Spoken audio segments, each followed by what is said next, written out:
pergaminho de cinzas. Houve um tempo em que a história da humanidade foi escrita não em pedra ou papiro, mas na própria trama da consciência. Uma história não de pecado, mas de propósito. Não de queda, mas de voo deliberado para as profundezas da matéria. Essa história, o verdadeiro livro de Adão e Eva, não foi perdida em bibliotecas incendiadas ou desertos esquecidos. Ela foi selada. Selada sob o peso de milênios de medo, culpa e incompreensão, transformada em cinzas pela narrativa da vergonha. Hoje, o vento da mudança sopra sobre essas cinzas. E o que emerge não é um texto frágil, mas um pergaminho de luz viva, um conhecimento que arde sem consumir, esperando ser lido não com os olhos, mas com a alma. Este não é um audiolivro. É a decodificação de um sussurro que você carrega em seu próprio sangue. O livro perdido de Adão e Eva não é um artefato externo. É um registro acástico impresso em cada célula do seu ser.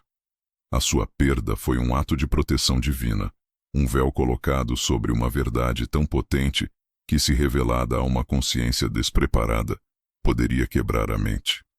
A humanidade precisava primeiro experimentar a profundidade da separação, o peso da dualidade, para que pudesse então apreciar a magnificência da sua missão original. As cinzas da antiga história de punição serviram como solo fértil. Elas representam a desconstrução de uma identidade baseada na culpa, e é somente a partir da aceitação dessas cinzas, do reconhecimento da história que nos foi contada, que podemos encontrar a brasa da verdade original, ainda pulsando, viva e intacta. O pergaminho que se desenrola agora é a história da sua própria alma nobre, que escolheu esquecer para poder, então, se lembrar de forma mais gloriosa. Feche os olhos por um instante. Imagine que dentro do seu coração existe uma biblioteca silenciosa. As prateleiras se estendem até o infinito, guardando a sabedoria de todas as suas vidas. Em um pedestal no centro, repousa um pergaminho, coberto por uma fina camada de cinzas prateadas. Este é o seu livro perdido. Aproxime-se. Não com as mãos, mas com sua intenção. Sinta o chamado que emana dele. É um chamado para casa. Sinta a textura das cinzas. Elas não são sujas. São o remanescente de uma velha crença que foi purificada pelo fogo do tempo. Agora, com um sopro suave da sua alma, veja as cinzas se dissipando, revelando o brilho suave do pergaminho que está por baixo. Não tente lê-lo ainda. Apenas sinta a ressonância da verdade que ele contém. Sinta a paz de saber que a sua origem não está na vergonha, mas na coragem. Este pergaminho é a sua herança. A aplicação prática desta primeira revelação é tornar-se um arqueólogo da sua própria mente. Durante esta semana, mantenha um diário de crenças herdadas. Escolha uma área da sua vida, amor, dinheiro, propósito, e identifique uma crença central que a governa. Por exemplo, o amor é sofrimento, ou é preciso lutar muito para ter sucesso. Agora, investigue. De onde veio essa crença? Foi algo que seus pais disseram? Algo que a sociedade lhe ensinou? É uma história que você herdou como a história da queda? Anote a origem da crença. Em seguida, pergunte a si mesmo com sinceridade: esta história ainda me serve? Ou ela se tornou as cinzas que cobrem a minha verdade? Este exercício não é sobre culpar, mas sobre tomar consciência. Você está separando os pergaminhos sagrados da sua alma das narrativas empoeiradas que você herdou. O grande ensinamento do pergaminho de cinzas é que a verdade nunca pode ser destruída. Ela pode apenas ser velada. A história de Adão e Eva que conhecemos não era uma mentira, mas uma meia-verdade, uma parábola vista através do filtro do medo. A serpente se tornou o mal, a escolha se tornou o pecado, e a missão se tornou punição. O livro perdido não apaga a história antiga, ele a completa. Ele reintegra a parte que faltava, a intenção divina por trás de tudo. A sua jornada pessoal espelha essa saga cósmica. As partes de você que você julgou, As experiências que você rotulou como erros ou quedas podem ser, na verdade, os momentos mais cruciais da sua missão, as escolhas mais corajosas da sua alma. O segredo que este livro revela não é sobre Adão e Eva, é sobre você. É a permissão para reescrever sua própria história, não a partir da culpa, mas a partir da glória do seu propósito original. O selo foi quebrado. O pergaminho começa a se desenrolar. As palavras de fogo que contam a sua verdadeira origem estão prestes a ser lidas. A história da sua alma espera por você. Eu sou o guardião da minha verdade interior. Eu tenho a coragem de questionar as histórias que me foram contadas. Eu libero toda a culpa e vergonha sobre a minha origem. Eu estou pronto para me lembrar da minha missão sagrada. Capítulo 2. A memória. Antes do véu. Antes da terra, antes da dualidade, antes da missão, havia o Éden. Mas o Éden não era um jardim de árvores e rios como o pintamos. Era um estado de consciência, uma dimensão de unidade perfeita, de vibração pura, onde o Criador e a criação dançavam como um só. Era a memória antes do véu. Adão e Eva, em sua forma arquetípica, não eram corpos de carne, mas vastas consciências de luz, representando os princípios divino masculino e divino feminino em perfeita harmonia. Neste estado, não havia outro, não havia separação. Tudo era um fluxo contínuo de amor, conhecimento e êxtase. Eles não conheciam o bem e o mal, porque viviam na frequência do ser absoluto, onde tais polaridades não existiam. Esta memória não está perdida. Ela dorme em um santuário profundo dentro de você, a nota fundamental da qual toda a sinfonia da sua alma se origina. A descida para a forma, a aceitação da missão na Terra, exigiu um sacrifício, o véu do esquecimento. Para que a missão fosse autêntica, a memória da unidade perfeita teve que ser temporariamente velada. Era impossível experimentar plenamente a dualidade, luz e sombra, alegria e dor, enquanto se mantinha a consciência plena da unidade. O véu não foi uma punição, mas uma ferramenta necessária. Foi como um astronauta que veste um traje espacial para explorar um ambiente diferente. O traje limita seus movimentos, mas é essencial para a sobrevivência e para o cumprimento da missão.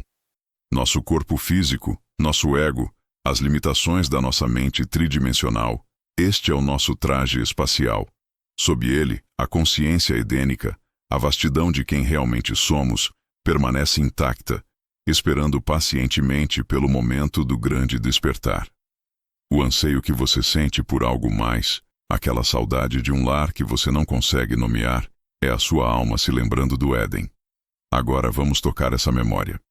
Sente-se confortavelmente, feche os olhos e respire profundamente, soltando o peso do mundo com cada expiração. Volte sua atenção para o espaço silencioso entre seus pensamentos. Imagine esse espaço se expandindo, tornando-se um vasto oceano de luz líquida e dourada. Mergulhe neste oceano. Não há acima nem abaixo, nem começo nem fim. Não há você e o oceano. Há apenas unidade. Sinta uma paz que transcende todo entendimento. Sinta um amor que não precisa de objeto, pois é a própria substância de tudo. Esta é uma gota da consciência do Éden. Não tente analisá-la. Não se apegue a ela. Apenas permita que sua vibração banhe cada célula do seu ser. Sinta-a realinhar seu DNA com sua matriz original de perfeição. Esta memória é sua. É o seu estado natural. É para onde você está, em última análise, retornando. A aplicação prática desta semana é a caça ao tesouro da unidade. Sua missão é encontrar momentos de unidade em seu dia a dia. São flashes, vislumbres do Éden em meio à dualidade.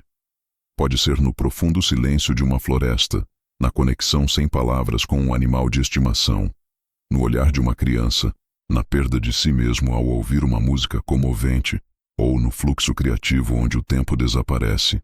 Quando você experimentar um desses momentos, pare, respire e sussurre para si mesmo: esta é a memória.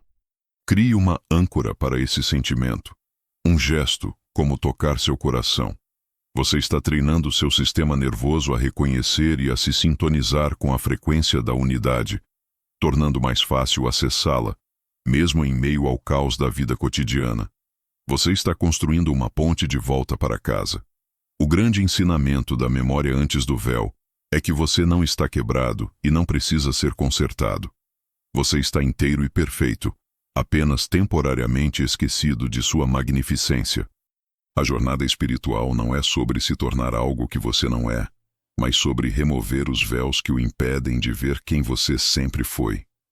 O trauma, a dor, a sensação de separação, são todos parte da experiência do traje espacial, não da verdade da sua alma. O livro perdido de Adão e Eva começa com esta premissa fundamental. Você é de origem divina, e o paraíso não é um lugar que você perdeu, mas um estado de consciência que você carrega dentro de si, esperando para ser redescoberto. Esta lembrança é a base sobre a qual toda a sua missão sagrada é construída. A nota fundamental foi tocada. Ela vibra em sua alma, chamando todas as outras partes de você para a harmonia. O paraíso não está perdido. Ele está dentro, esperando por seu olhar. Eu sou um ser de unidade, momentaneamente experimentando a dualidade. A memória da perfeição e do amor divino reside dentro de mim. Eu posso acessar a paz do meu estado original através da quietude. Minha saudade de casa é a bússola que me guia de volta para mim mesmo. Capítulo 3. A Serpente de Luz. Na história que nos foi contada, ela é a vilã, a tentadora, a personificação do mal, a causa da nossa queda. Mas o pergaminho de cinzas revela uma verdade ofuscante, uma que transforma a narrativa da humanidade. A serpente não era uma força externa de engano, mas um catalisador interno de sabedoria. Era a serpente de luz. Um símbolo da Kundalini, a energia da força vital, a sabedoria adormecida na base da coluna da consciência. Sua aparição no jardim não foi uma invasão, mas um agendamento divino.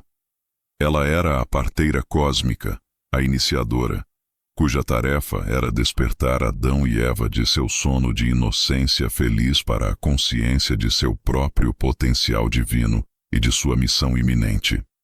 Ela não ofereceu o pecado, ela ofereceu a soberania.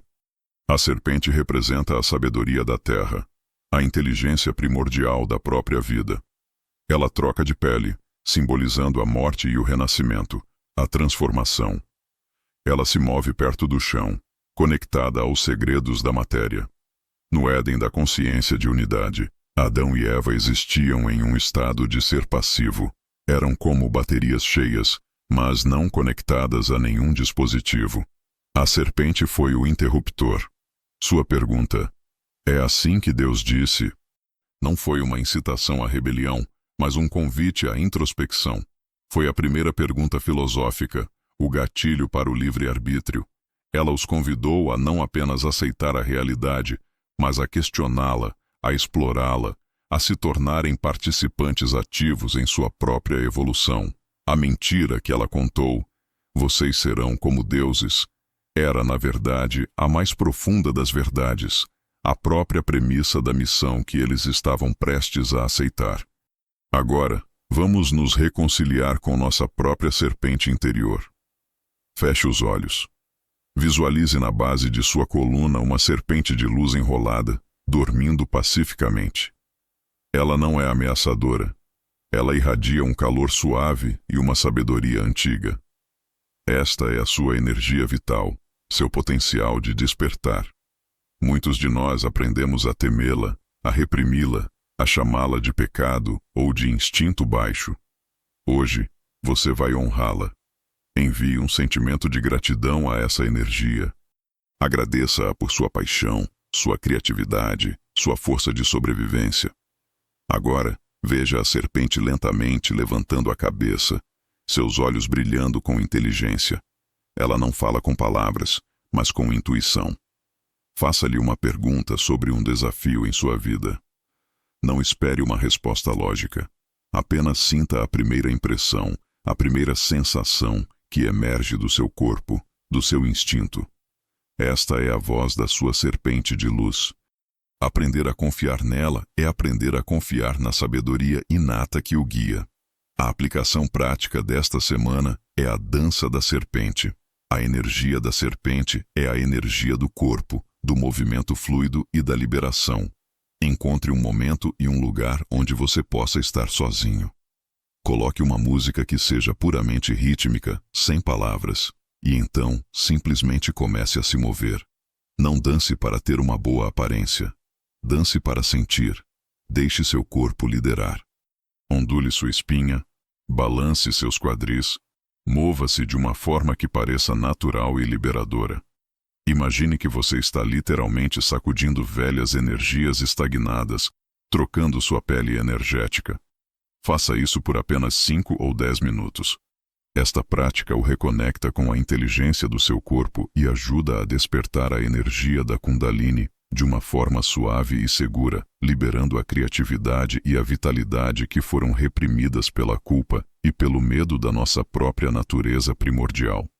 O grande ensinamento da serpente de luz é que a espiritualidade que nega o corpo, a terra e a paixão é uma espiritualidade incompleta. O divino não está apenas no céu, nos planos etéreos, ele está também na terra, na carne, na força vital que nos anima. A missão na terra exigia a ativação desta sabedoria terrena. Precisávamos nos tornar sábios como as serpentes para navegar no mundo da matéria. O livro perdido restaura a serpente ao seu lugar de honra, como um símbolo sagrado de cura, transformação e despertar. Ao fazer as pazes com a serpente dentro de você, você cura a cisão fundamental entre espírito e matéria, entre o sagrado e o sensual. Você se torna inteiro. E um ser humano inteiro é a ferramenta mais poderosa para a manifestação do divino na Terra. A antiga vilã foi revelada como uma guia, a fonte do pecado, como a fonte da sabedoria. A sua própria força vital, que você talvez tenha temido, é a sua maior aliada na jornada que está por vir. Honre-a. Eu honro a sabedoria do meu corpo e da minha intuição. Eu sou um ser espiritual e terreno, em perfeito equilíbrio. Eu libero todo o medo da minha própria força vital e poder criativo. Eu posso transformar e renovar a mim mesmo, como a serpente que troca de pele. Capítulo 4. O fruto do despertar. No centro da história, pendurado como um rubi em um galho, está o fruto. O fruto da árvore do conhecimento do bem e do mal. A narrativa da queda o chama de proibido, o objeto do primeiro pecado. Mas o pergaminho de cinzas o revela sob uma luz totalmente diferente. Não era o fruto da proibição, mas o fruto do despertar. Não era veneno, mas um sacramento. Seu consumo não foi um ato de desobediência, mas um rito de passagem, um passo necessário e pré-acordado para que a consciência de Adão e Eva pudesse se calibrar para a realidade da dimensão terrestre. Era a chave de ignição da missão. Para tecer a luz na matéria, eles primeiro precisavam ser capazes de perceber a matéria em suas múltiplas polaridades. O fruto não lhes deu o conhecimento como um download de informações. Ele ativou a percepção da dualidade. Imagine a consciência no Éden como uma luz branca pura. A luz branca contém todas as cores, mas elas não são vistas individualmente. O fruto do despertar foi o prisma. Ao passar por ele, a luz branca da consciência de unidade se refratou no espectro de cores da dualidade. Bem e mal, luz e sombra, alegria e tristeza, eu e outro. Esta não foi uma perda de perfeição, mas um ganho de perspectiva. Foi a transição de um estado de ser inconscientemente inteiro para a jornada de se tornar conscientemente inteiro. Para apreciar a luz, é preciso conhecer a escuridão. Para escolher o amor, é preciso conhecer o medo. O fruto lhes deu a paleta de cores com a qual eles, e nós, seus descendentes, pintaríamos a obra-prima da reintegração na tela do mundo material. A nudez que eles perceberam não era física, mas metafísica. A percepção de si mesmos como separados. O primeiro e mais fundamental aspecto da experiência na dualidade. Agora vamos provar deste fruto em nossa própria consciência. Feche seus olhos. Pense em um aspecto da sua vida que você julga como mal ou errado. Pode ser uma emoção como a raiva, uma característica como a impaciência, ou uma situação como a falta de dinheiro. Sinta o peso desse julgamento. Agora, imagine que você pode segurar essa situação em suas mãos, como se fosse um fruto escuro e denso. Em vez de rejeitá-lo, aproxime-o. Pergunte a ele, com curiosidade: qual é o seu oposto? Que presente de bem você esconde dentro de si? A raiva pode esconder a paixão pela justiça. A impaciência pode esconder um desejo por eficiência e crescimento. A falta pode esconder uma lição sobre o verdadeiro valor e a resiliência. Veja se você consegue encontrar a semente de luz dentro do fruto escuro. Este é o conhecimento do bem e do mal. Não julgar os opostos, mas reconhecê-los como os dois lados da mesma moeda, os dois polos da mesma energia. A aplicação prática desta semana é o exercício do prisma. Escolha um dia e se comprometa a observar as dualidades ao seu redor sem julgamento. Observe a luz e a sombra em uma folha. Ouça o som e o silêncio. Em suas interações, observe os momentos de acordo e de desacordo. Em si mesmo, observe as flutuações entre a confiança e a dúvida. Sua tarefa não é preferir um ao outro, é apenas notar: aqui está a luz, e aqui está a sombra. Ambas existem. Ambas fazem parte do todo. Você está se treinando para se tornar um observador neutro da dualidade, em vez de ser um juiz reativo. Esta é a consciência que Adão e Eva ganharam. A capacidade de ver o espectro completo da experiência sem se perder nele. O primeiro passo para a maestria. O grande ensinamento do fruto do despertar é que o conhecimento, em si, não é um pecado. A verdadeira queda não foi comer o fruto, mas esquecer como reintegrar as cores de volta à luz branca. Foi se identificar com um polo da dualidade e rejeitar o outro. Foi ficar preso no julgamento do bem e do mal. A missão que Adão e Eva receberam, e que nós herdamos, não é evitar a dualidade, mas transcendê-la através da integração. É aprender a segurar a luz e a sombra em nossas mãos, o prazer e a dor em nossos corações, e amá-los igualmente como manifestações do divino. O fruto não foi o fim do paraíso. Foi o fim da inocência e o começo da sabedoria. Foi o portal através do qual a alma embarcou em sua jornada mais ousada.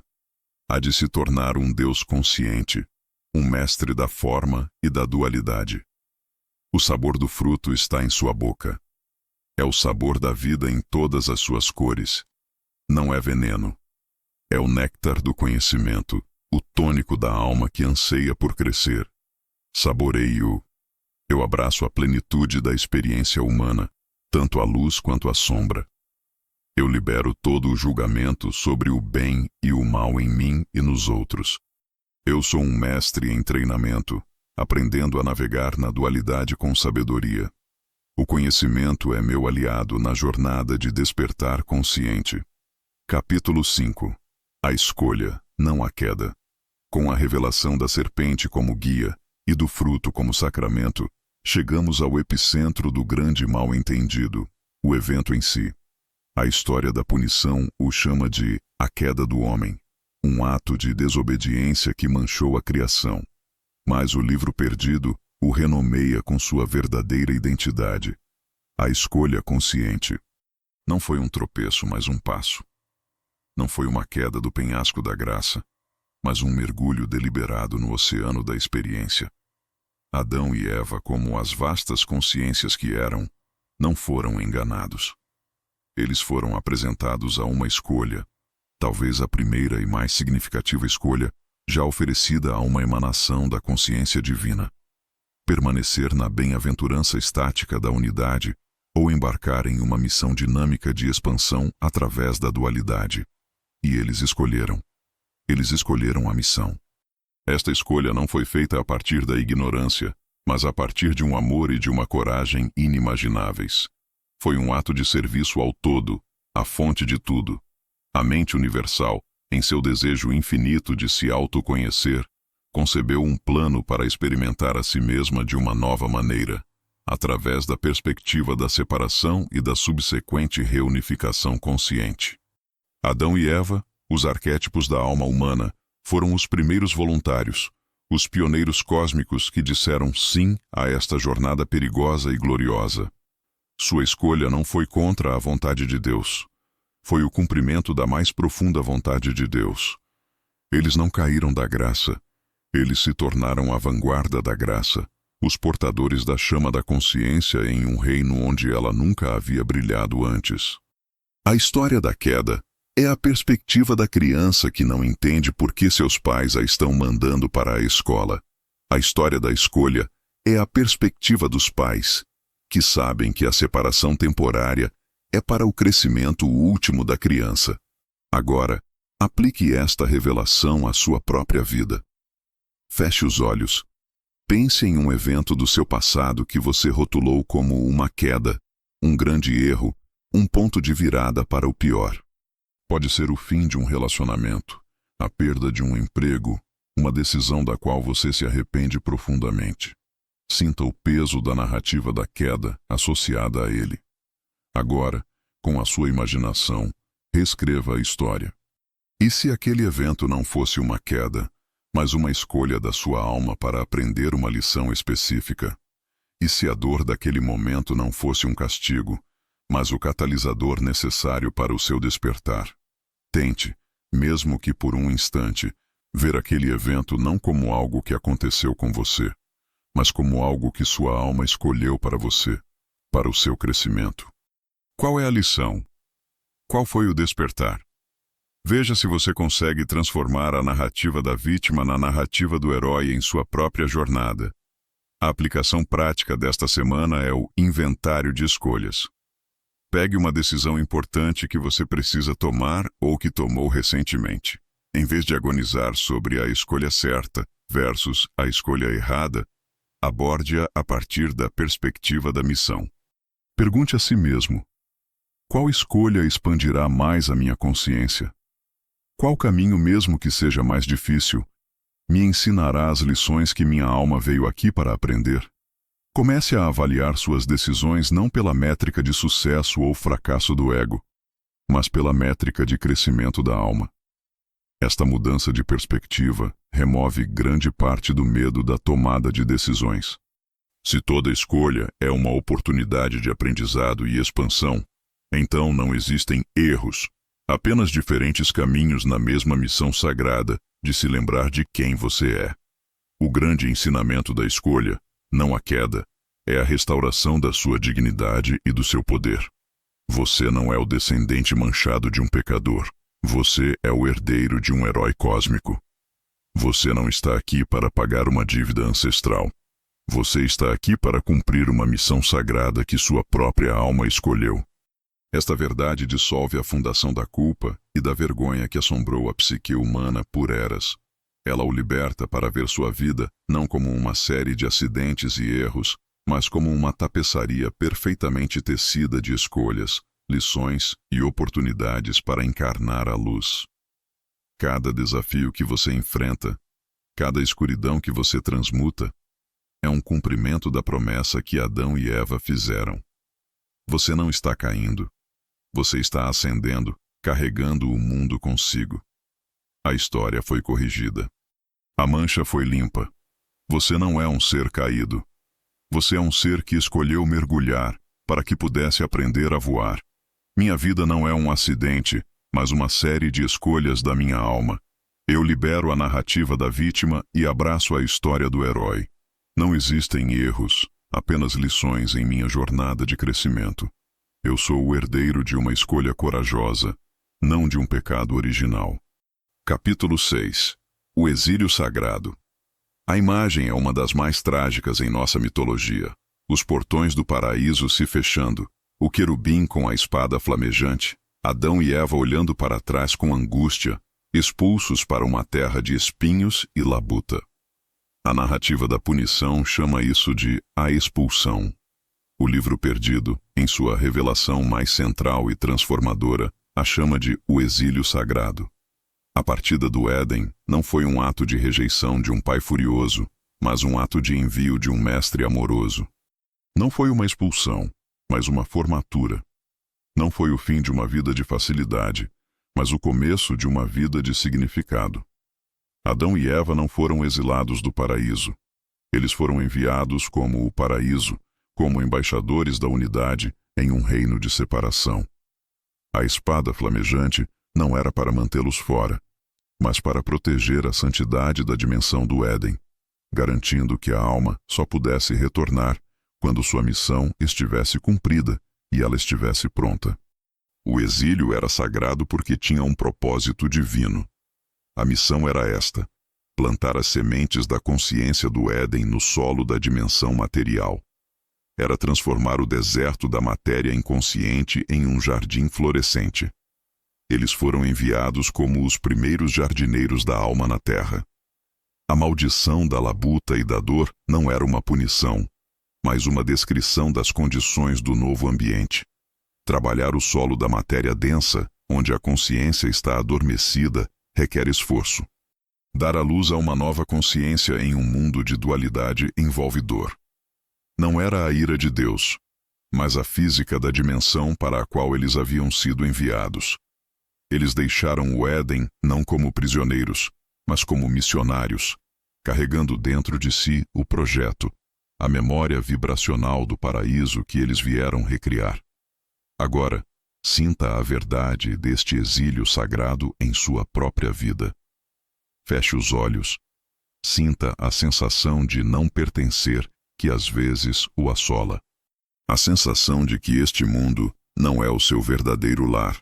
A narrativa antiga interpreta isso como a dor de um exilado punido. A nova verdade o convida a reinterpretar esse sentimento. E se essa sensação de não pertencer não for um sinal de que algo está errado, mas um sinal de que você se lembra do seu verdadeiro lar? E se for a sua bússola interior, lembrando-o de que você está aqui com um propósito, que você não é deste mundo, mas está neste mundo para transformá-lo? Sinta essa saudade não como tristeza, mas como um chamado para a sua missão. Você é um embaixador de uma realidade superior. Sua estranheza, sua sensibilidade, seu anseio por um mundo mais amoroso, não são fraquezas, são as credenciais da sua missão. A aplicação prática desta semana é plantar uma semente do Éden. Identifique uma área da sua vida ou do seu ambiente que pareça um deserto, um lugar carente de beleza, harmonia ou amor. Pode ser uma relação tensa, um canto bagunçado da sua casa, ou até mesmo seu próprio diálogo interno crítico. Sua missão é, deliberadamente, plantar uma semente de consciência edênica ali. Em uma relação tensa, a semente pode ser um ato inesperado de bondade, sem esperar nada em troca. No canto bagunçado, pode ser limpá-lo e colocar uma flor. Em seu diálogo interno, pode ser substituir uma autocrítica por uma palavra de autocompaixão. Você está agindo como um jardineiro da alma, cumprindo sua missão em pequena escala, transformando um pequeno pedaço de deserto em um jardim. O grande ensinamento do exílio sagrado é a redefinição do propósito da vida humana. Não estamos aqui para escapar deste mundo, para suportá-lo até que possamos voltar para o céu. Estamos aqui para infundir o céu na terra. Cada ato de beleza que você cria, cada momento de paz que você cultiva, cada palavra de amor que você fala, é um cumprimento direto da missão original. Você não está perdido. Você está exatamente onde sua alma escolheu estar, no posto avançado da consciência, no fronte da criação. A dor e os desafios da vida não são sinais do desfavor de Deus, mas as condições de trabalho inerentes a este projeto grandioso. O livro perdido nos liberta da fantasia de resgate e nos entrega a dignidade da responsabilidade. O paraíso não é um lugar para onde voltamos, mas um lugar que construímos, primeiro dentro de nós e depois no mundo. Os portões se fecharam atrás de você, não para trancá-lo fora, mas para iniciar sua jornada. A espada de fogo é o seu próprio espírito ardente. A terra a ser cultivada é a sua própria vida. Você é o missionário. Você é o jardineiro. O exílio começou. E é sagrado. Eu não sou um exilado punido, mas um missionário em uma missão sagrada. Minha saudade de casa é o chamado para o meu propósito. Eu estou aqui para plantar sementes de amor, beleza e unidade na terra. Eu transformo os desafios da vida em oportunidades para cumprir minha missão.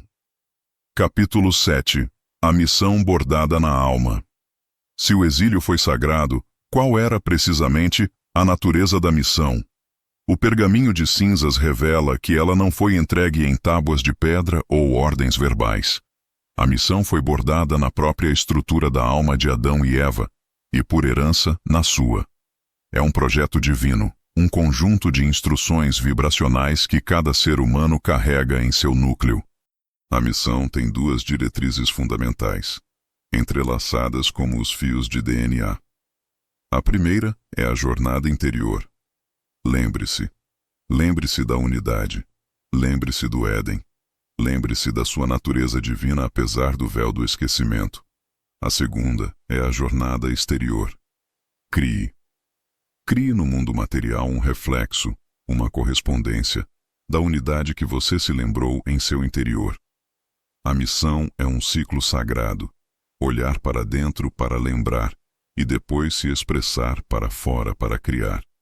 Lembrar é o caminho da mística, da sacerdotisa, do princípio feminino. Requer introspecção, meditação, silêncio. É o trabalho de mergulhar sob as ondas turbulentas do ego e da mente cotidiana para encontrar o oceano de paz da consciência de unidade que sempre esteve lá. É o processo de curar as feridas da separação, de perdoar a si mesmo e aos outros pela peça que todos concordamos em encenar. É reconectar-se com a memória antes do véu. Sem esta etapa, a criação exterior é oca, uma construção do ego sem a alma do Éden. É por isso que tantas conquistas no mundo material não trazem a plenitude. Elas não estão ancoradas na lembrança da unidade. A primeira diretriz da missão é, portanto, encontrar o paraíso dentro de si. Criar é o caminho do mago, do rei, do princípio masculino. É a aplicação da lembrança no mundo da forma. Tendo-se lembrado da harmonia, você cria harmonia em seus relacionamentos. Tendo-se lembrado da beleza, você cria beleza em sua casa e em sua arte.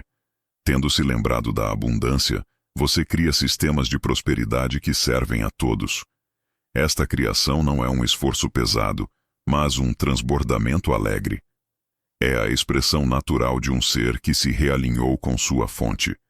A missão não nos pede para nos retirarmos do mundo, mas para nos engajarmos com ele de uma nova maneira. Não como vítimas, mas como criadores conscientes, usando as ferramentas da matéria para ancorar as vibrações do espírito. Cada escolha, cada palavra, cada ação se torna um ato de criação, um tijolo na construção do segundo jardim. Agora sinta esta missão dupla em seu próprio ser. Feche os olhos. Coloque uma mão em seu coração, o portal para a lembrança, e a outra estendida à sua frente, o gesto da criação. Sinta a energia que flui para dentro através do seu coração. É a energia da introspecção, da cura, da conexão com a fonte. É o seu sim para a jornada de se lembrar. Agora, sinta a energia que flui para fora através de sua mão estendida. É a sua paixão, seus dons, seus talentos. É o seu sim para a jornada de criar. Sinta o equilíbrio entre esses dois fluxos. Você inspira a lembrança e expira a criação. Você recebe a luz e a irradia. Esta é a respiração da sua alma. Você tem honrado ambos os fluxos? Ou tem focado apenas em um, negligenciando o outro? A missão requer a dança de ambos. A aplicação prática desta semana é o ritual do ponto de equilíbrio. Todos os dias reserve 10 minutos. Nos primeiros 5 minutos, pratique a lembrança. Sente-se em silêncio, medite, escreva em um diário, ouça uma música que eleve sua alma. Apenas foque em se conectar com seu eu interior. Nos 5 minutos seguintes, pratique a criação. Dê um pequeno passo de ação em direção a um projeto que expresse seus dons. Pode ser escrever um parágrafo, fazer um esboço, organizar uma gaveta, planejar uma refeição saudável. Você está conscientemente praticando a alternância entre o ser e o fazer, o feminino e o masculino, o lembrar e o criar. Este ritual simples, mas poderoso, treina sua consciência para operar a partir do ponto de equilíbrio, o centro de poder a partir do qual a missão é cumprida com mais eficácia. O grande ensinamento da missão bordada na alma é que você não precisa procurar seu propósito lá fora. Ele já está codificado dentro de você. Seu propósito não é uma profissão específica, é o ato de equilibrar a lembrança e a criação em qualquer que seja a sua circunstância. Uma mãe que cria seus filhos com consciência está cumprindo a missão. Um artista que se conecta com a inspiração e a manifesta está cumprindo a missão. Um empresário que se lembra da unidade e cria um negócio baseado na colaboração está cumprindo a missão. O livro perdido nos liberta da busca frenética por um propósito externo e nos convida à prática serena de viver a partir do nosso núcleo autêntico. A missão não é um destino a ser alcançado. É a maneira como você caminha, a cada passo, a cada respiração. O projeto divino está em suas mãos, ou melhor, em sua alma. A agulha e o fio são seus. O tecido é o tempo. A tapeçaria é a sua vida. Lembre-se. Crie. A missão está em andamento. Meu propósito está codificado dentro da minha alma. Eu honro tanto a jornada interior da lembrança quanto a jornada exterior da criação. Eu sou um canal para a sabedoria divina e um co-criador da realidade. Cada respiração minha pode ser um ato de cumprimento da minha missão. Capítulo 8. O Jardim das Duas Árvores. Ao aceitarem o exílio sagrado, Adão e Eva não foram enviados para um vazio, mas para uma dimensão projetada especificamente para a sua missão, o Jardim das Duas Árvores.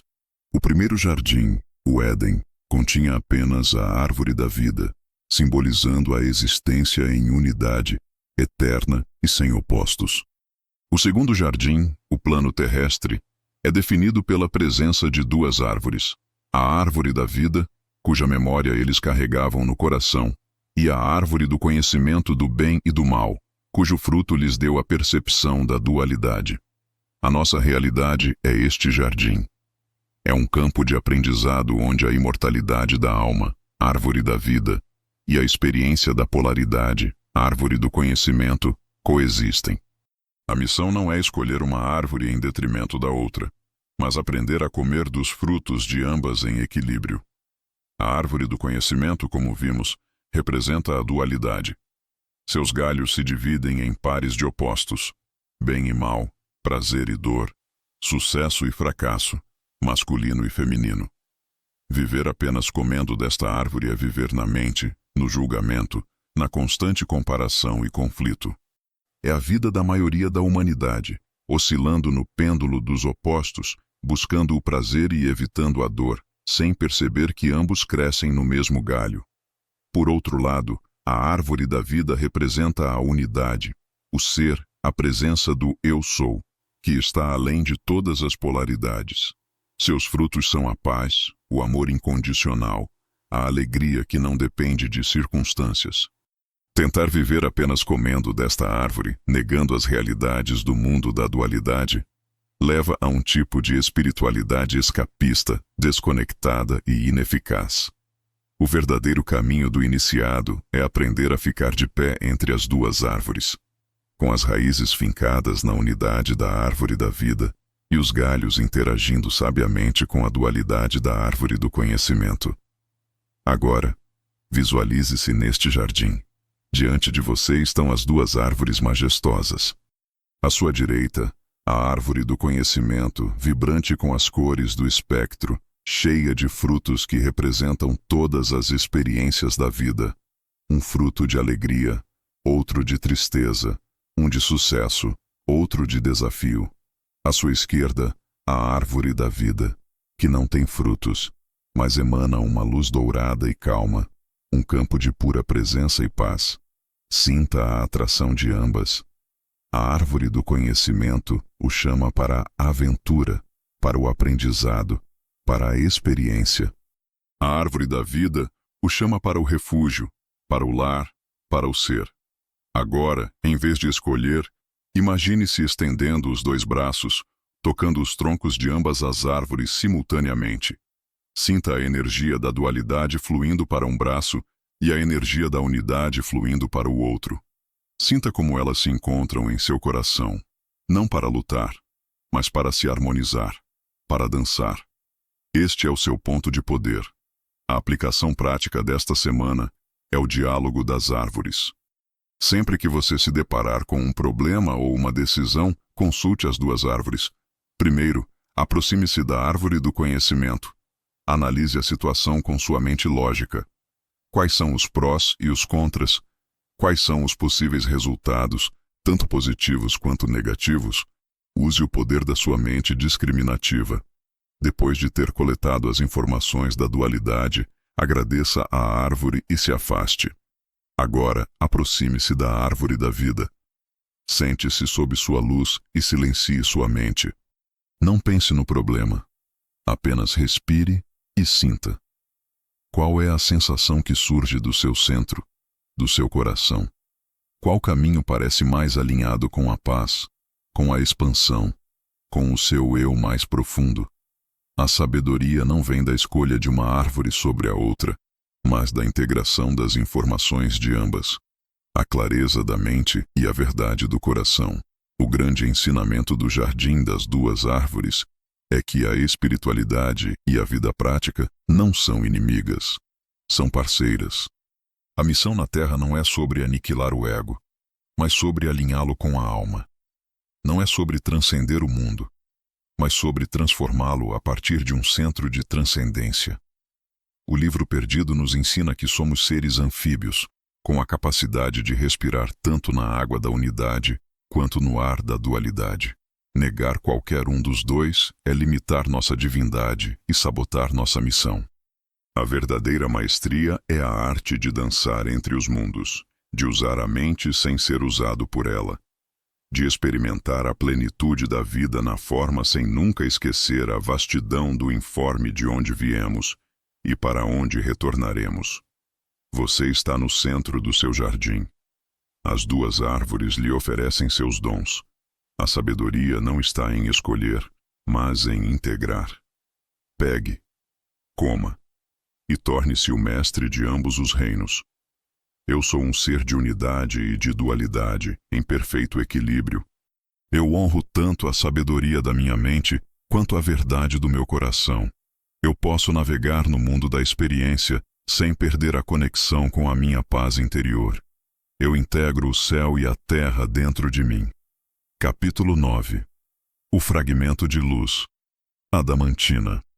Quando Adão e Eva iniciaram seu exílio sagrado, eles não foram enviados de mãos vazias. O Criador, em sua infinita sabedoria, implantou no coração de cada um deles, e por consequência, no coração de cada ser humano, um fragmento da própria substância do Éden, um pedaço da luz original, pura e indestrutível. O livro perdido chama isso de o fragmento de luz adamantina. Adamantina por ser inquebrável, incorruptível, e também como uma alusão a Adão, o arquétipo humano. Esta não é uma metáfora poética, é a descrição de uma realidade espiritual. Dentro de você, sob as camadas do ego, do trauma e do condicionamento, existe uma centelha do paraíso. É a sua essência divina, o seu eu sou. Ela nunca foi manchada, nunca se perdeu e nunca pode ser apagada. É a sua linha direta e permanente com a fonte. A missão de lembrar é, na verdade, a jornada para reencontrar este fragmento. Este fragmento opera como uma bússola e um gerador. Como uma bússola, ele está sempre sintonizado com a vibração da verdade, do amor e da unidade.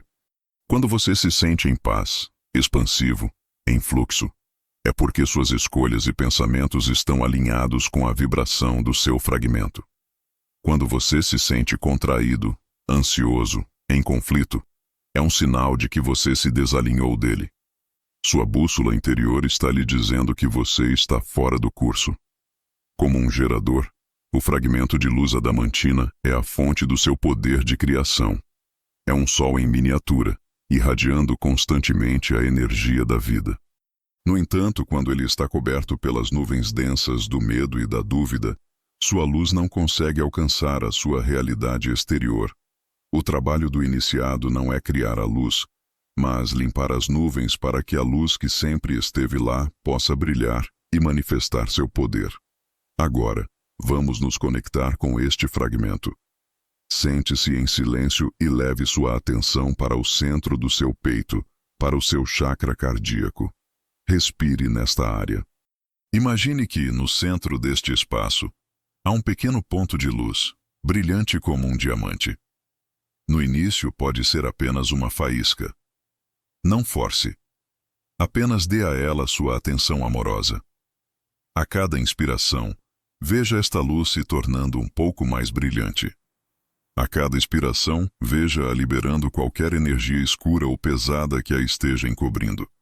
Continue respirando na luz, permitindo que ela se expanda suavemente, preenchendo todo o seu coração, depois seu peito, e então irradiando por todo o seu corpo. Sinta seu calor, sua pureza, sua força inabalável. Esta é a sua essência. Este é o seu verdadeiro eu. Saiba que, não importa o quão escura a noite pareça, este sol interior nunca se apaga. A aplicação prática desta semana é a alimentação da luz. Assim como seu corpo precisa de alimento, seu fragmento interior precisa de nutrição energética. Crie uma lista de alimentos de luz, coisas que fazem sua alma se sentir bem e sua luz brilhar mais forte. Pode ser passar tempo na natureza, ouvir música inspiradora, ler algo que eleve sua consciência, ter uma conversa profunda com um amigo, ou praticar um ato de generosidade.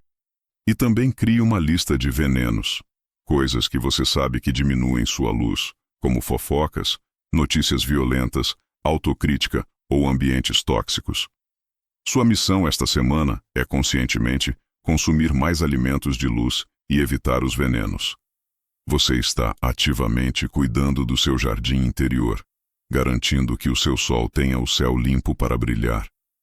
O grande ensinamento do fragmento de luz adamantina é que você já tem tudo o que precisa para cumprir sua missão. Você não precisa buscar a luz ou o poder fora de si mesmo. Você já é a luz. Você já é o poder. A jornada não é de aquisição, mas de revelação. O livro perdido revela que a maior mentira não foi a da serpente, mas a que contamos a nós mesmos por milênios. A de que somos pequenos, pecadores e separados da fonte. A verdade é que a fonte nunca nos deixou. Ela vive no centro sagrado do nosso ser, como uma promessa silenciosa, uma herança indestrutível, uma luz que nos guia para casa, mesmo enquanto estamos no exílio. A cura acontece no momento em que você para de procurar a luz e simplesmente reconhece que você é a luz. O diamante foi encontrado. Ele sempre esteve em seu bolso. Agora, sua única tarefa é limpá-lo, poli-lo e permitir que sua luz adamantina brilhe e ilumine o caminho para si mesmo e para o mundo. A luz do paraíso brilha dentro do meu coração. Eu sou divino, inteiro e incorruptível em minha essência. Eu tenho tudo o que preciso dentro de mim para cumprir minha missão. Eu escolho nutrir minha luz interior e permitir que ela guie minha vida. Capítulo 10. A linguagem silenciosa da criação. Adão e Eva, ao iniciarem sua missão no Jardim das Duas Árvores, não receberam um manual de instruções escrito. Eles receberam algo muito mais poderoso, a fluência na linguagem silenciosa da criação.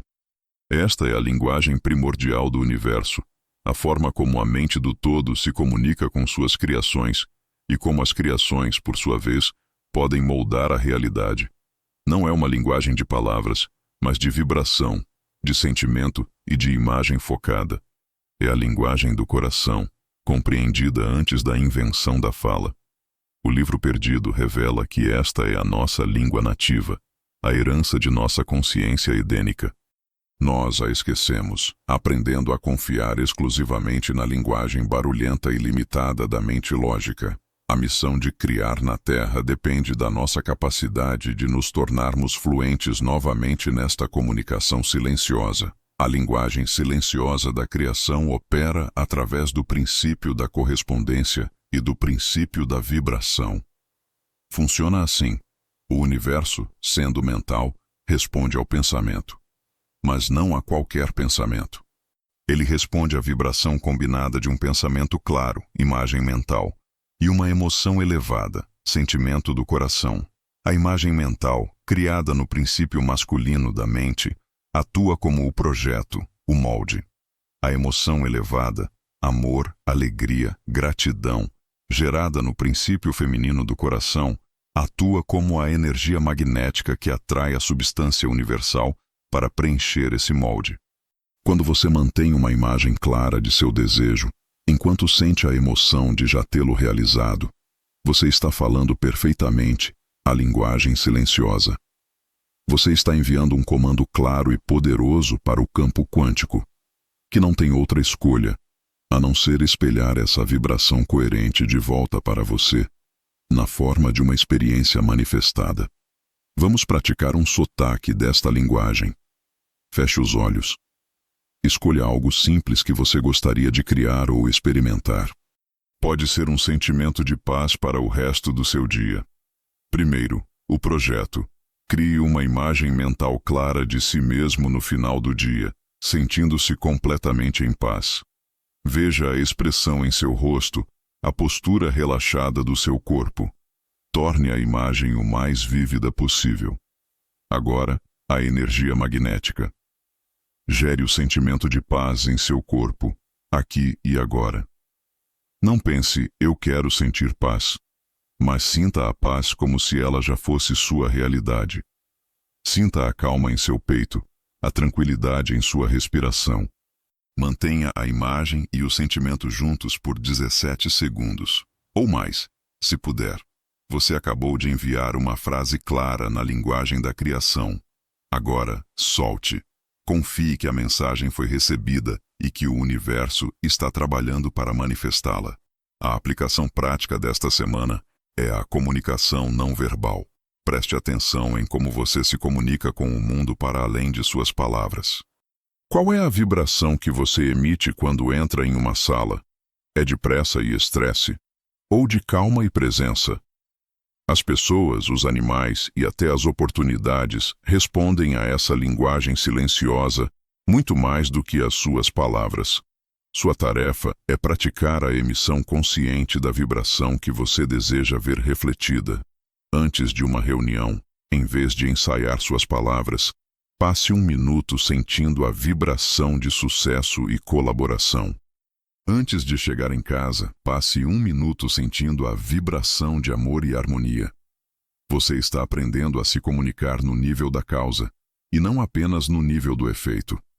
O grande ensinamento da linguagem silenciosa da criação é que você está em constante comunicação com o universo, quer esteja ciente disso ou não. Seus medos, suas dúvidas, suas queixas, são todas orações vibracionais que o universo está fielmente respondendo. O livro perdido nos chama para nos tornarmos comunicadores conscientes e deliberados. Ele nos lembra que o poder de criar o paraíso na Terra não está em nossas mãos, mas em nossos corações e mentes. Ao nos realinharmos com nossa língua nativa, paramos de gritar com o universo em uma língua estrangeira, a da súplica e da carência, e começamos a sussurrar em nossa língua mãe, a da gratidão e da certeza, e descobrimos, para nossa surpresa, que o universo sempre esteve ouvindo, apenas esperando pelo comando claro. A gramática do cosmos foi revelada. As palavras são sentimentos. A sintaxe é a clareza. Você é o orador. O universo é o ouvinte mais atento. O que você dirá a ele agora? Eu sou um comunicador fluente na linguagem do universo. Eu uno meus pensamentos e sentimentos para criar minha realidade. Minha vibração é minha oração mais poderosa. Eu posso manifestar meus desejos ao sentir que eles já são reais. Capítulo 11. Tecendo o paraíso na matéria. Com a lembrança do fragmento de luz e a fluência na linguagem da criação, o missionário está equipado. Agora, o trabalho prático começa. O livro perdido descreve a missão na Terra com uma metáfora poderosa, a de tecer. Adão e Eva, e todos nós, somos os tecelões divinos. O tear é o tempo e o espaço, os fios de urdidura, os fios verticais que dão estrutura, são as leis imutáveis do universo. Os 7 princípios herméticos. Os fios de trama, os fios horizontais que tecemos através da urdidura, são nossas escolhas, pensamentos, sentimentos e ações. A tapeçaria resultante é a nossa vida manifestada, nossa contribuição para a grande obra de tecer o paraíso na matéria. A missão não é uma única grande ação heróica, mas 1 milhão de pequenos e conscientes atos de tecelagem. Tecer o paraíso significa, em sua essência, infundir a matéria com uma vibração mais elevada. A matéria, em seu estado caído ou adormecido, vibra em uma frequência de separação, medo e caos entrópico. O paraíso é a vibração da unidade, do amor e da ordem harmoniosa.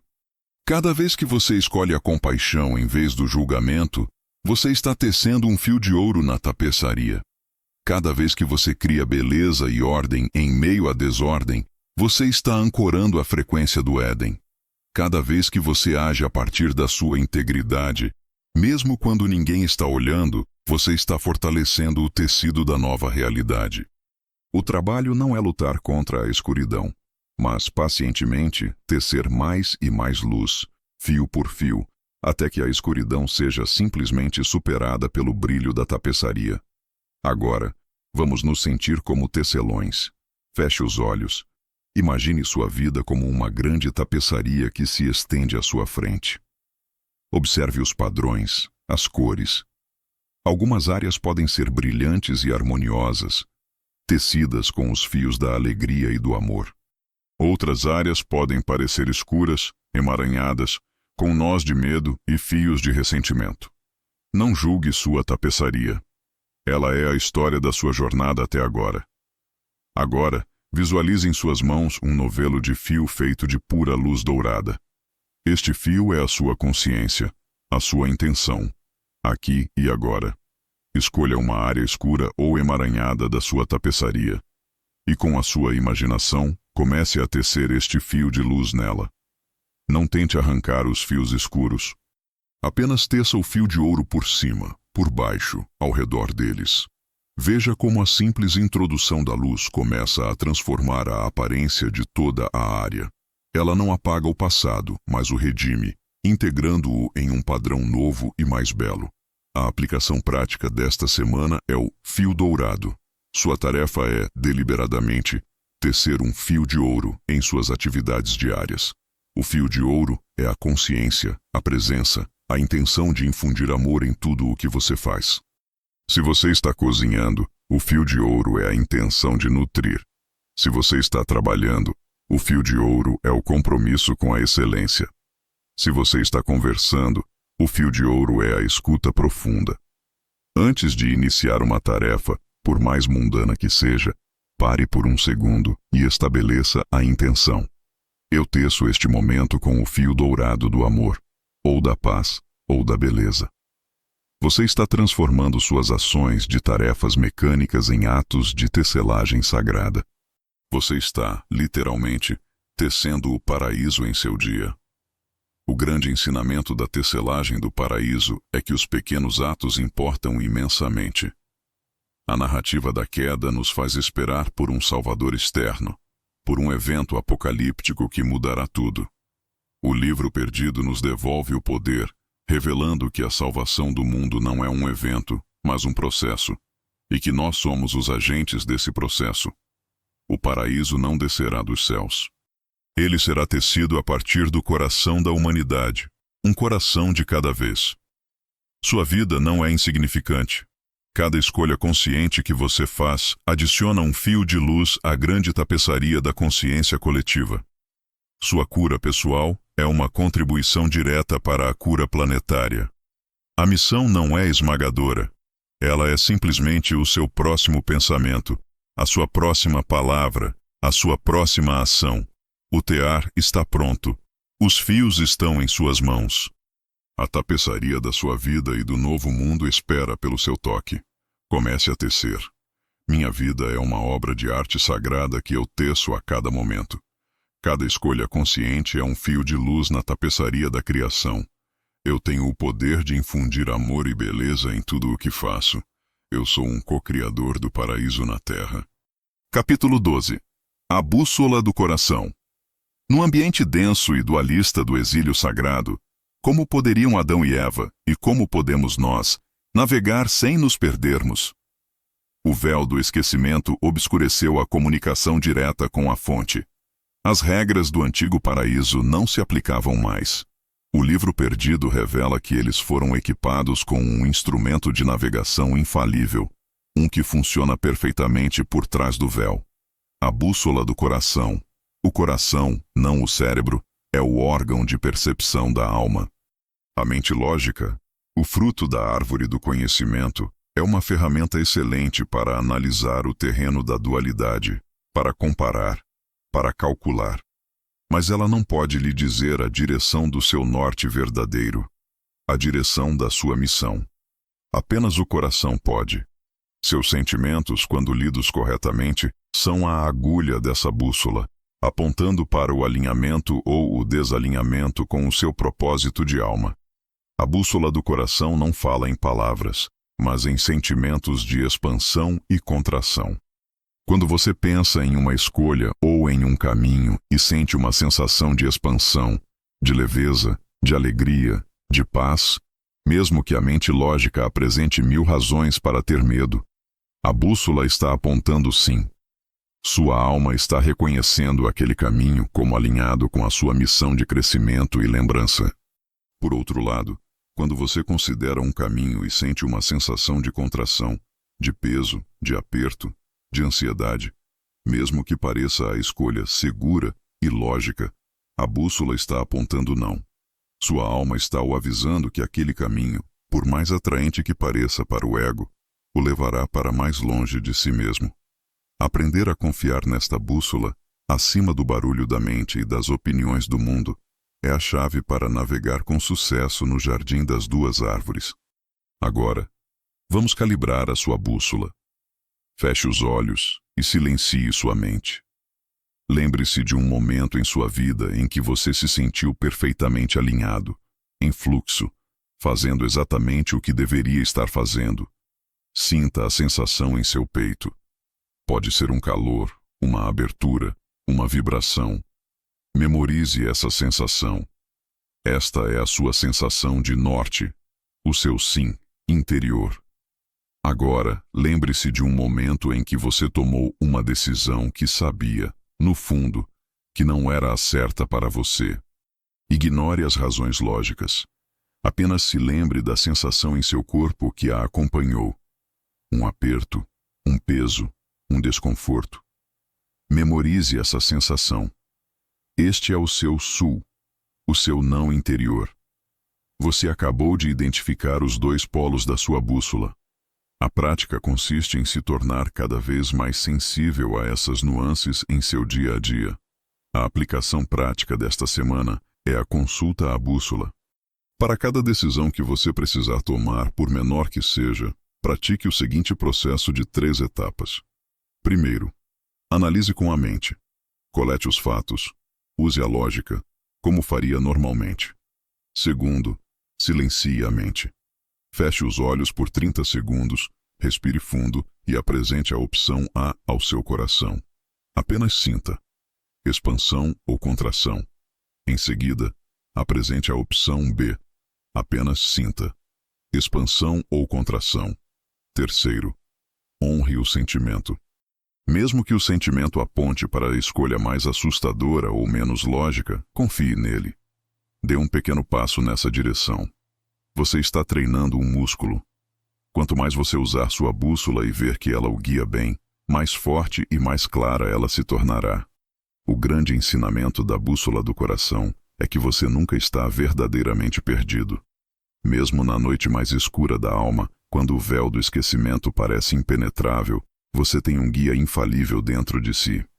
O livro perdido nos ensina a destronar a tirania da mente lógica e a restaurar o coração ao seu lugar de direito, como o rei sábio do nosso reino interior. A mente é um conselheiro brilhante, mas um mestre terrível. O coração não calcula, ele sabe. A missão de Adão e Eva não era seguir um mapa pré-desenhado, mas aprender a navegar pelo terreno desconhecido da matéria, usando este guia interior. E a sua missão é a mesma. Confie nos seus sentimentos. Eles são os sussurros da sua alma, apontando o caminho de volta para casa. A bússola está em suas mãos. Sua agulha nunca mente. Ela aponta para o norte da sua alma, para a alegria, para o propósito. Você tem a coragem de seguir para onde ela aponta, mesmo que o caminho não esteja no mapa. A sabedoria da minha alma fala através dos meus sentimentos. Meu coração é minha bússola infalível na jornada da vida. Eu posso distinguir entre a voz do medo e a voz da minha verdade interior. Eu tenho a coragem de confiar na minha intuição acima de todas as outras vozes. Capítulo 13. O reencontro das metades. A narrativa do Jardim das Duas Árvores é a história da dualidade, da separação. Mas a missão última não é permanecer na separação, e sim transcendê-la através da reintegração. O livro perdido revela que o clímax da missão na Terra é o reencontro das metades. Este reencontro acontece em múltiplos níveis, como ecos de um grande tema cósmico. O primeiro e mais fundamental é o reencontro dentro de si mesmo. A união do seu eu humano, terrestre, com o seu eu superior, divino. É o casamento alquímico do ego com a alma.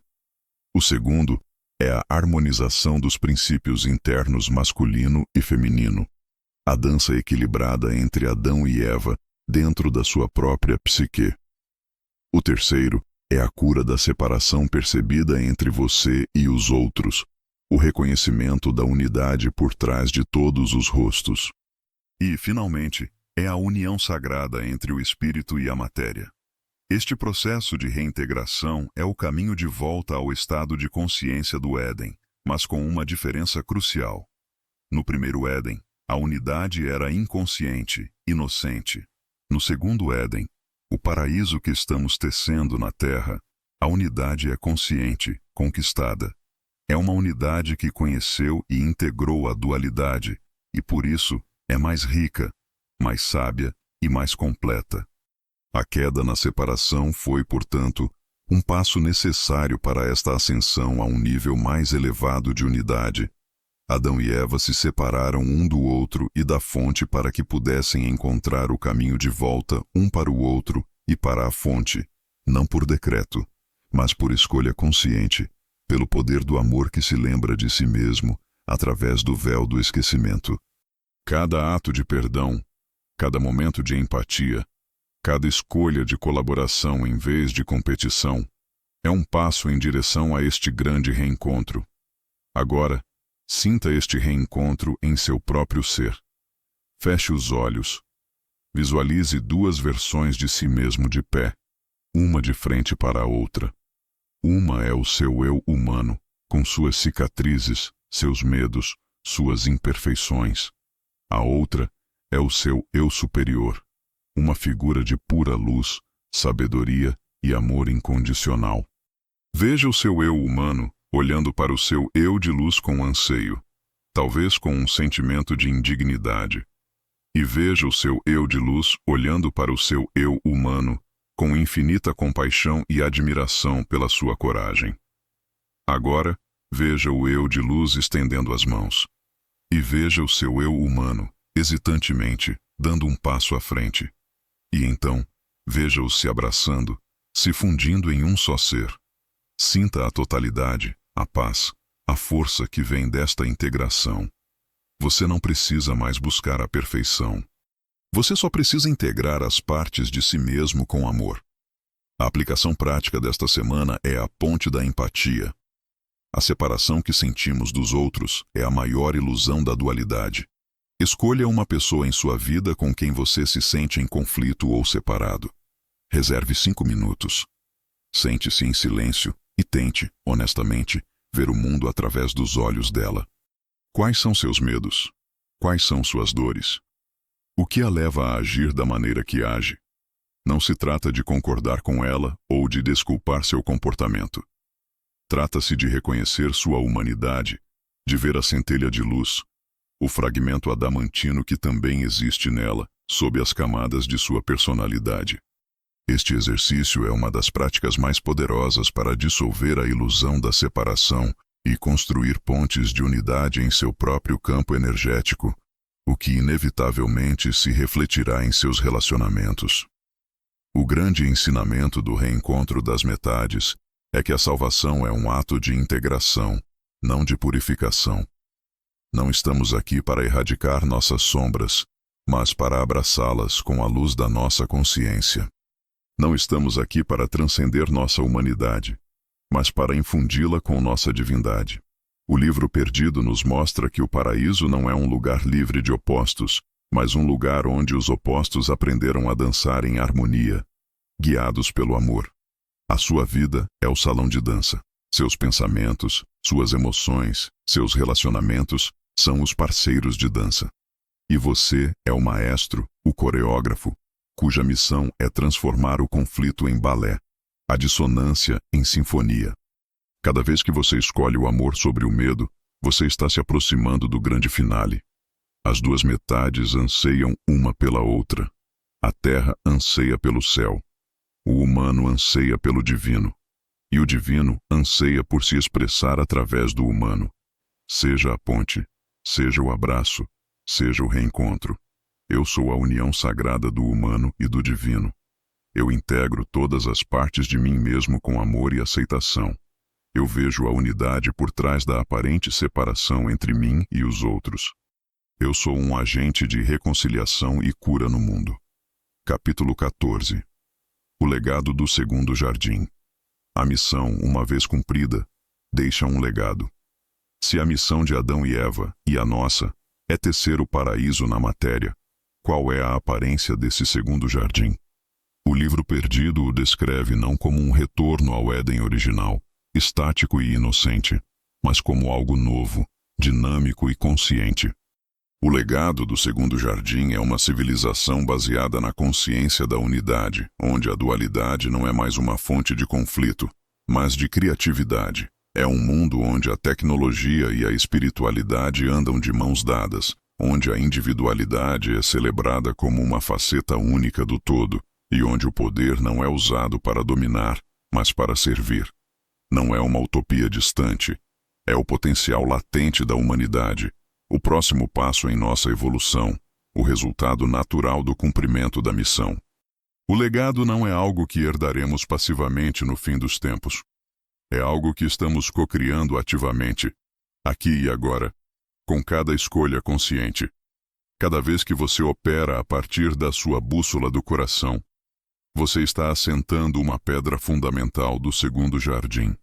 Cada vez que você fala a linguagem silenciosa da criação para manifestar algo belo, você está plantando uma de suas árvores. Cada vez que você pratica o reencontro das metades, perdoando e buscando a unidade, você está regando suas flores.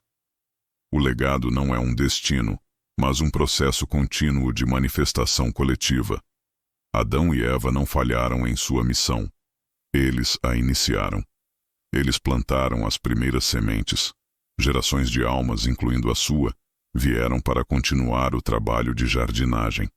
Agora, visualize este segundo jardim. Feche os olhos. Imagine um mundo onde cada pessoa está ciente do seu fragmento de luz adamantina. Um mundo onde a competição deu lugar à colaboração, porque todos sabem que o sucesso de um é o sucesso de todos. Um mundo onde a natureza é tratada com reverência, como uma parceira sagrada. Um mundo onde a arte, a música e a beleza são valorizadas como alimentos essenciais para a alma. Um mundo onde a liderança é baseada na sabedoria e no serviço, não no ego e no poder. Sinta a vibração deste mundo. Sinta a paz, a alegria, a criatividade pulsante. Não o veja como um sonho impossível. Veja-o como uma memória do futuro, o projeto que sua alma veio ajudar a construir. Este é o legado. Esta é a promessa. A aplicação prática desta semana é construir seu lote. Se o segundo jardim é o objetivo, sua vida é o seu lote de terra pessoal neste grande projeto. Sua tarefa é começar a construir o paraíso em seu próprio metro quadrado. Faça um inventário da sua vida, sua casa, seu trabalho, seus relacionamentos, sua saúde. Quais áreas já refletem as qualidades do segundo jardim? Harmonia, beleza, propósito. Celebre-as. E quais áreas ainda se parecem com o deserto da separação, caos, conflito, falta de sentido? Escolha uma dessas áreas e se comprometa a tomar uma ação concreta esta semana para alinhá-la mais com a visão do paraíso. Pode ser organizar seu espaço de trabalho para que ele inspire criatividade, iniciar uma conversa de cura em um relacionamento, ou dedicar uma hora para planejar como alinhar sua carreira com seu propósito. Você é o arquiteto do seu paraíso pessoal. O grande ensinamento do legado do segundo jardim é que a esperança é uma força criativa. A narrativa da queda nos deixou com um legado de pessimismo, a ideia de que o mundo está irremediavelmente falho e destinado à destruição. O livro perdido restaura a nossa esperança, não como um desejo passivo, mas como uma visão ativa. Ele nos dá o projeto do que é possível e nos capacita como os construtores. Sua crença na possibilidade de um mundo melhor é a energia que o alimenta. Cada vez que você escolhe o otimismo sobre o cinismo, a esperança sobre o desespero, você está emitindo uma poderosa onda de energia criativa que contribui para a manifestação coletiva do segundo jardim. Você não é apenas um jardineiro, você é um visionário, um farol de esperança que lembra aos outros o que eles vieram fazer aqui. O projeto foi revelado. As ferramentas foram entregues. O terreno está pronto. O futuro da Terra não está escrito nas estrelas. Está sendo escrito nos corações e nas ações de seres humanos despertos, como você. Construa. Eu sou um construtor do novo mundo, o segundo jardim. Minha vida é minha contribuição para um futuro de paz e unidade. Eu mantenho a visão de um mundo curado e trabalho para manifestá-la. A esperança é minha força e o amor é minha ferramenta. Capítulo 15. O Guardião do Éden Interior.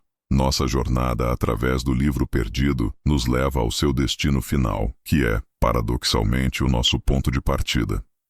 O pergaminho se enrola sobre si mesmo, revelando que a grande saga cósmica de Adão e Eva, do Éden e do exílio, é, em última análise, a história que se desenrola dentro de cada um de nós. O sétimo portal da sabedoria se abre para revelar o espelho. O segundo jardim não é apenas um legado coletivo futuro, é uma realidade interior presente. O Éden nunca foi perdido. Ele simplesmente se interiorizou. Você é o guardião do Éden interior. A missão final não é construir algo lá fora, mas cultivar e proteger o paraíso que já existe dentro do seu próprio coração e permitir que sua vida se torne o transbordamento natural da beleza e da harmonia desse jardim interior. Ser o guardião significa assumir a responsabilidade total pela ecologia da sua própria consciência. Significa proteger as fronteiras do seu jardim contra os invasores do medo, da dúvida e da negatividade, venham eles de fora ou de dentro. Significa nutrir o solo com gratidão, regar as sementes dos seus sonhos com fé e arrancar as ervas daninhas da autocrítica com compaixão. Significa sentar-se em silêncio sob a sua árvore da vida interior, conectando-se com a paz que é a sua verdadeira natureza, e colher os frutos da sua árvore do conhecimento, aprendendo com todas as suas experiências. O guardião não é passivo. É um papel ativo e vigilante. É o ato final de reivindicar sua soberania, declarando que o seu estado interior não será mais ditado pelas circunstâncias externas, mas será cultivado por sua própria mão amorosa. Para a nossa reflexão final, entre em seu jardim. Feche seus olhos. Visualize o lugar mais bonito, pacífico e vibrante que você pode imaginar. Um lugar com flores que cantam, com um riacho de luz líquida, com árvores sábias e antigas. Este não é um lugar de fantasia. Esta é a paisagem da sua alma. Este é o seu Éden interior. Caminhe por ele. Sinta a grama macia sob seus pés. Respire o ar puro e perfumado. Encontre um lugar para sentar e simplesmente seja. Sinta que você pertence a este lugar. Sinta que este lugar é você. Prometa a si mesmo, a partir de hoje, visitar este jardim todos os dias, mesmo que por apenas 1 minuto. Prometa protegê-lo, nutri-lo e honrá-lo. Ele é o seu santuário, sua fonte de poder e o verdadeiro lar do qual você nunca foi exilado. A aplicação final, a prática que encapsula toda a jornada, é o ato do guardião. Todos os dias, ao acordar, antes de pegar o celular ou se engajar com o mundo, passe 1 minuto em seu jardim interior. Estabeleça a intenção para o seu dia. Hoje, eu sou o guardião do meu Éden interior. Tudo o que eu fizer, disser e pensar será um reflexo da paz, da beleza e do amor do meu jardim. E à noite, antes de dormir, retorne ao seu jardim. Deixe para trás as preocupações e os desafios do dia nos portões. Agradeça por mais um dia de missão. E descanse na paz do seu santuário interior. Esta prática simples, mas profunda, o ancora na verdade de quem você é e garante que você comece e termine cada dia a partir do seu centro de poder. O grande ensinamento do guardião do Éden interior é que a jornada termina onde começou, com você. O livro não foi encontrado, foi lembrado. O segredo não foi revelado, foi reconhecido. A missão não foi dada, foi aceita mais uma vez. Você não é um descendente distante de Adão e Eva. Você é Adão e Eva, aqui e agora, vivendo a saga da alma em sua expressão única. O paraíso não é uma memória ou uma esperança. É uma escolha presente. É a decisão de viver a partir do jardim do seu coração e permitir que essa realidade interior se torne a sua realidade exterior. A história da queda acabou. A história da missão sagrada, da jardinagem consciente, está agora em suas mãos. O pergaminho foi lido. O segredo foi revelado. Você é o herdeiro, o missionário e o guardião. O Éden espera por você, não no passado ou no futuro, mas no silêncio do seu próprio coração. Entre. Eu sou o guardião do meu Éden interior.